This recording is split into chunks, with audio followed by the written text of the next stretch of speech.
اعوذ باللہ من الشیطان الرجیم بسم اللہ الرحمن الرحیم فَإِذَا لَقِيتُمُ الَّذِينَ كَفَرُوا فَضَرْبَ الرِّقَابِ۔ اب یہ ہے آیت جو مشکلات القرآن میں سے ہے۔ اس کی وجہ کیا ہے کہ اس میں بھی ایک تقدیم و تاخیر ہے۔ تقدیم و تاخیر کا اصول میں بتا چکا ہوں، قرآن مجید میں ہوتا ہے اس کے آہنگ کی وجہ سے، اور غور کرنا پڑتا ہے کہ اس کی اصل ترتیب کیا ہے، اور اس سے پھر بات واضح ہوتی ہے۔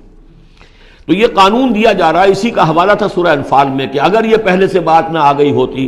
تو اے مسلمانوں، تم نے جو یہ قیدیوں کو زدہ فدیہ لے کر چھوڑنے کا فیصلہ کیا ہے، اس پر تم پر بڑی سخت گرفت ہوتی ہے اللہ کی۔ لیکن چونکہ یہ آیت آ چکی تھی، اب وہ اس کی وضاحت میں کر دوں گا آپ کو۔ فَإِذَا لَقِيتُمُ الَّذِينَ كَفَرُوا، تو اے مسلمانوں جب اب تمہاری مٹ بھیڑ ہو کافروں سے، اب جو ہے آرم کانفلکٹ شروع ہونا ہے، اب تلوار سے ٹکرائے گی، میدان میں تمہیں آنا پڑے گا، تو اس کا قاعدہ کیا ہے؟ فَضَرْبَ الرِّقَابِ، تو ان کی گردنوں کو مارنا ہے۔ پہلا کام یہ ہے، ان کی گردنیں مارو، انہیں قتل کرو۔ حَتَّى إِذَا أَثْخَنْتُمُوهُمْ، یہاں تک کہ جب تم ان کو اچھی طریقے سے کچل دو،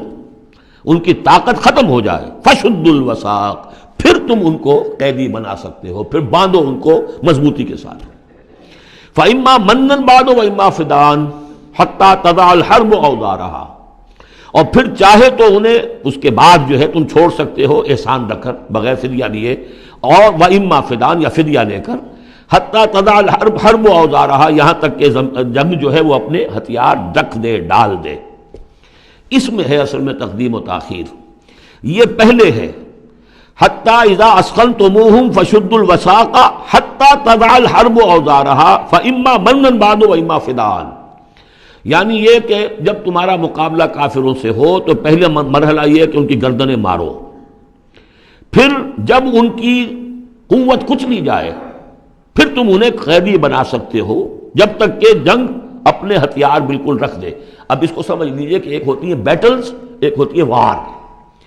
بدر جنگ تھی لیکن بیٹل کی نوعیت کی تھی، وار تو 6 سال تک چلنی ہے۔ Battle of Badr, battle of Uhud, battle of Ahzab, battle of Bani al-Mustaliq, battle بنا معلوم کتنی بیٹلز ہیں۔ یہ 6 سال تک مسلسل جنگ ہے، جس میں کہ تھوڑا سا وقفہ آیا صلح حدیبیہ کی وجہ سے، ورنہ تو جا رہا ہے۔ وار واز کنٹینیوئنگ، وار ابھی ختم نہیں ہوئی ہے، ایک بیٹل ختم ہوئی ہے، ایک مہم ختم ہوئی ہے، ایک لڑائی ختم ہوئی ہے، جنگ تو جاری ہے۔ حتیٰ تضع الحرب اوزارہا، جبکہ وہ جنگ اپنے ہتھیار رکھ دے، یعنی اس درجے وہ دین کا غلبہ ہو جائے کہ اب کوئی ریزسٹنس نہ رہے، تو پھر یہ ہے کہ چاہے تم ان کو چھوڑ دو فدیہ لے کر، اور چاہے تم ان کو ویسے بھی احسان سے بھی چھوڑ دو تو کوئی حرج نہیں، احسان کرو، بغیر فدیہ لیے بھی چھوڑ دو تو کوئی حرج نہیں۔ لیکن جب تک کہ ابھی مقابلہ چل رہا ہے، اس وقت تک فدیہ لے کر چھوڑ دینے کے معنی کیا ہوئے کہ آپ نے کفر کو تقویت پہنچائی۔ جو آج جنگ کر کے یہاں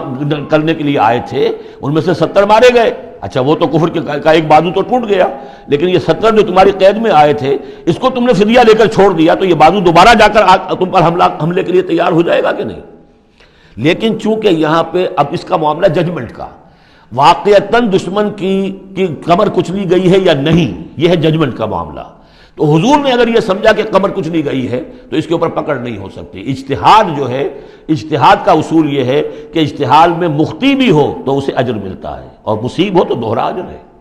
چونکہ حضور کے اجتہاد پر یہ تھا تو آپ کو اگر چھوڑ دیا گیا تو اما منن بعد و اما فداء، جب یہ آلٹرنیٹو اس کے اندر موجود ہے اس آیت کے اندر کہ اس کے بعد پھر چاہو تو تم بغیر کوئی فدیہ لیے ہوئے احسان دھر کر چھوڑ دو، اور چاہے فدیہ لے کر چھوڑ دو، تو حضور نے اس کو استعمال کیا ہے۔ اگرچہ اللہ تعالیٰ کے نزدیک ابھی وہ کچلی نہیں گئی تھی کفر کی طاقت، لہذا یہ قبل از وقت ہے جو اجتہاد ہو گیا ہے۔ اسی لیے کہا کہ اگر یہ آیت نازل نہ ہو چکی ہوتی پہلے تو جو کچھ تم نے کیا ہے، ما کان لنبی ان یکون لہ اسری حتی یسخن فی الارض، وہی لفظ جو یہاں آیا ہے حتی اذا اسخنتموہم حتی یسخن فی الارض، کسی نبی کے لیے یہ روا نہیں ہے کہ وہ کوئی قیدی بنا لے جب تک کہ زمین میں پوری طریقے سے خونریزی نہ ہو جائے اور کفر کو کچل نہ دیا جائے۔ تریدون عرض الدنیا، تم دنیا کا ساز و سامان چاہتے ہو کہ یہ فدیہ دیں گے رقم آئے گی، واللہ یرید الآخرہ، اللہ کے نگاہوں کے سامنے آخرت ہے۔ اللہ عزیز الحکیم، اللہ عزیز اور حکیم ہے۔ لولا کتاب من اللہ سبقا، اگر یہ اللہ کی طرف سے وہ کتاب پہلے آنا چکی ہوتی، حکم، اب یہ کتاب کے معنی پھر وہی حکم ہے یہاں پر، اللہ کی طرف سے پہلے یہ آیت جو ہے جو اس حکم پر مبنی ہے وہ نازل نہ ہو چکی ہوتی، لَمَسَّكُمْ فِيمَا أَخَذْتُمْ عَذَابٌ عَظِيم، تو جو کچھ تم نے لیا ہے اس پر تمہارے اوپر بڑی سخت گرفت ہوتی ہے اللہ کی طرف سے، لیکن چونکہ وہ تھی فَكُلُوا مِمَّا غَنِمْتُمْ حَلَالًا طَيِّبًا، تو جو بھی اب تمہیں غنیمت ملی ہے اسے کھاؤ حلال، اور اس کو حلال و طیب سمجھتے۔ یہ ہے اس آیت کا مطلب، جب تمہارا مقابلہ ہو دشمنوں سے تو گردنیں مارنا ہے پہلا کام، پھر جب پوری طرح کچل لو، طاقت کچھ نہیں گئی کفر کی، تو پھر قیدی بھی بناؤ، فَشُدُّوا الْوَثَاقَ حَتَّى تَضَعَ الْحَرْبُ أَوْزَارَهَا، جب جنگ بالکل ختم ہو جائے اور گویا کہ وہ ہتھیار ڈال دیے جنگ نے، ڈگ ڈال دیے، اب کوئی طاقت نہیں رہی کفر میں، پھر تم چاہو تو ان کو فدیہ لے کر چھوڑ دو، چاہو تو بغیر فدیہ کے بھی چھوڑ دو، کوئی بات نہیں، اب کوئی خطرہ نہیں، اس لیے کہ انقلاب آ چکا اور مستحکم ہو چکا، اب ان کا کیا کچھ نہیں ہوگا۔ حتیٰ تضع الحرب اوزارها ذلك ولو یشاء اللہ لانتصر منهم، اللہ چاہتا تو خود ہی ان سے بدلہ لے لیتا، ان کفار سے انتقام لے لیتا، ولکن لیبلو بعضکم ببعض،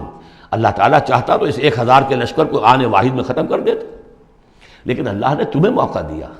تمہاری آزمائش کی، تمہارے صبر کا امتحان لیا، لیکن اللہ تعالیٰ امتحان لیتا ہے، جانچتا ہے بعض کو بعض کے ذریعے سے، وہ 1000 کے لشکر کے ذریعے سے ان 313 کے استقامت کی، ایمان اور استقامت جو ہے اس کی آزمائش ہو گئی۔ والذین قتلوا فی سبیل اللہ فلن یضل اعمالہم، اور جو لوگ اللہ کی راہ میں قتل ہو گئے تو اللہ تعالیٰ ان کے اعمال کو ضائع کرنے والا نہیں ہے، ان کے سارے اعمال کا بھرپور اجر انہیں مل جائے گا۔ سیہدیہم ویصلح بالہم، اللہ تعالیٰ ان کو راہ دے گا، پہنچا دے گا، جنت تک پہنچا دے گا، اور ان کے جو معاملہ ہوگا وہاں پہ ان کے احوال بہت اعلیٰ ہوں گے، بہت عمدہ ہوں گے۔ وَيُدْخِلُهُمُ الْجَنَّةَ عَرَّفَهَا لَهُمْ، اور داخل کرے گا انہیں اس باغات میں جو پہلے ہی انہیں پہچنوا دی ہے، بتا دیا ہے کہ اس جنت میں کیا کچھ ہوگا، وہ تو ہم بتا چکے ہیں قرآن کے اندر، اس جنت میں داخل کرے گا۔ صدق اللہ العظیم۔